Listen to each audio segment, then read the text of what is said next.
Bonjour tout le monde, Sylvain pour la bibliothèque de Pont-Rouge. J'espère que tout le monde va bien. Alors, capsule ouverture de boîte de cette semaine, exclusivement adulte. Donc, on n'a pas de jeunesse. Donc, si vous étiez là pour la capsule jeunesse, je suis désolé, ça va aller à la prochaine fois. Donc, on a eu beaucoup de demandes adultes dernièrement. Donc, on a essayé d'aller en chercher un maximum. Donc, inquiétez-vous pas pour les jeunes, on va aller chercher d'autres choses très bientôt. Alors, on commence tout de suite ici avec deux bandes dessinées. En fait, c'est le fun parce que des bandes dessinées adultes, c'est relativement rare qu'on s'en fait demander. Souvent, les gens prennent ce qu'on a déjà. Mais là, on a eu des demandes. Donc ici, le premier tome de la série Corto Maltese, ici aux éditions Casterman. Donc, éventuellement, on complétera tranquillement la série. Et on a également The Beatles en BD. Donc, à savoir que les docu-BD, en fait, on avait commencé à en avoir quelques-uns. On avait déjà Bob Marley, les Rolling Stones, Nirvana. Il m'en manque un. Donc, c'est une série quand même qui est super intéressante. Donc, on les a également tous regroupés. Donc, on les a fait une cote commune. Donc, on a marqué ici volume 5, même si ce n'est pas techniquement un volume 5. Mais au moins, si vous aimez ce genre-là, qui parle majoritairement de musique, je pense. Éventuellement, on va acheter Prince aussi. En tout cas, je l'ai vu passer. Je l'ai mis dans mes achats éventuels. Donc, vous allez tous les retrouver au même endroit. On facilite votre recherche au maximum.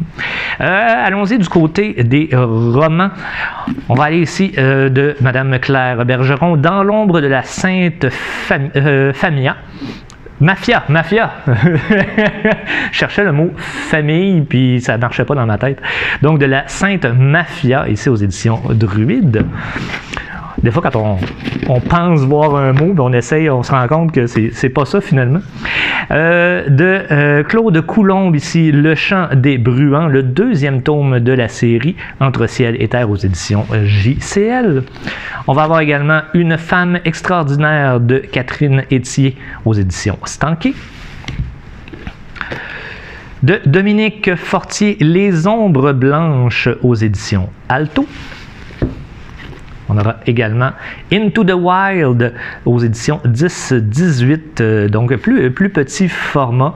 Des fois, on essaye le plus souvent d'avoir les gros formats, mais des fois, c'est pas possible, surtout certaines traductions ou des choses comme ça.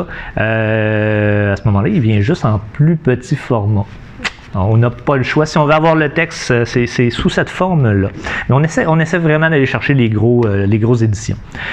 Ensuite, 225 mg de moi de Marie-Cissy Labrèche. On va avoir aussi Les 12 mois de Marie de Marie-Chantal Perron. On aura La chasseresse de Kate Quinn. Ça fait beaucoup de syllabes spéciales, donc aux éditions Hauteville. Ah, et celui-là, malheureusement, j'ai pas Marie-Soleil avec moi pour rire de moi. Donc, de Madame Anne Robillard dans la série des légendes d'Assurcine. Je suis vraiment désolé. Si je le massacre à chaque fois, j'en suis absolument désolé. Mais comme on vous a déjà dit par le passé, les capsules sont enregistrées d'une seule shot. Pas de montage, je me trompe, c'est pas grave, on continue. Alors, le tome 4 de cette série qui s'appelle Antum cette fois-ci. Puis en plus, le style d'écriture aide pas à la lecture. Heureusement, tout le livre n'est pas écrit dans cette police d'écriture-là. Et on va terminer ici avec un bref instant de splendeur, donc aux éditions Gallimard. Du côté documentaire, cette fois-ci, on va avoir de Madame Labriski, Collation énergisante aux éditions de l'Homme. On aura également Les Jeunes Loups. Donc, on parle ici de cartel mexicain, gangsters, millénarios et technologie, le nouveau usage du crime organisé au Canada. Donc, ça peut être très intéressant si c'est un domaine qui vous intéresse, qui vous interpelle. De Frédéric Sauvé, Les longues randonnées du Québec. Donc, 25 parcours en 2 jours et plus pour s'évader en toute saison. Donc, ça peut être très intéressant pour vous pour cet été. Planifier des petits voyages.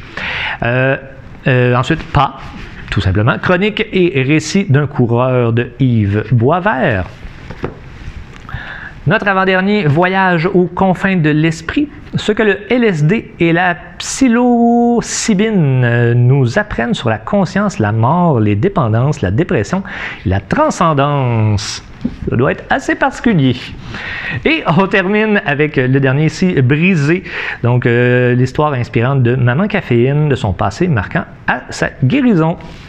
Et voilà, c'est ce qui complète notre capsule ouverture de boîte pour cette semaine. J'espère que vous avez vu des choses intéressantes. Et sur ce, je vous souhaite de passer une très très bonne semaine. On se reparle très bientôt avec une nouvelle ouverture de boîte. Bonne journée tout le monde!